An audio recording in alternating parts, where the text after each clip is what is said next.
പാലക്കാട് കള്ളിൽ ചുമമരുന്ന് കണ്ടെത്തിയ സംഭവം ചുമമരുന്ന് തമിഴ്നാട്ടിൽ നിന്നും എത്തിച്ചതെന്ന് നിഗമനം. കള്ളിന്റെ വീര്യം കൂട്ടാനാണ് ഇത് ചേർത്തതെന്നും കണ്ടെത്തൽ. അതേസമയം 6 കേസുകളിലായി 10 പേരെ പ്രതി ചേർത്തു.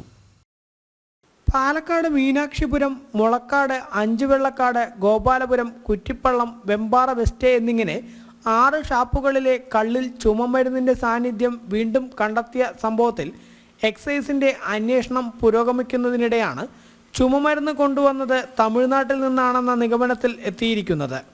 തമിഴ്നാട് കേന്ദ്രീകരിച്ച് ചില കമ്പനികൾ ഇത്തരം രാസവസ്തുക്കൾ വിൽപ്പന നടത്തുന്നുണ്ട്.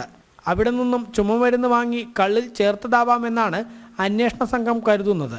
എന്നാൽ 1 ലിറ്റർ കള്ളിൻ്റെ പരമാവധി വില കേരളത്തിൽ 170 രൂപയാണ്. ചുമമരുന്നിൽ ചേർക്കുന്ന രാസവസ്തുവിന് 150 മില്ലി ലിറ്ററിന് 170 രൂപ വിലയുണ്ട്. കൂടാതെ കള്ളിൻ്റെ ഗന്ധത്തിലും മാറ്റം വരുമെന്നത് അന്വേഷണ സംഘത്തെ കുഴക്കുന്നുണ്ട്.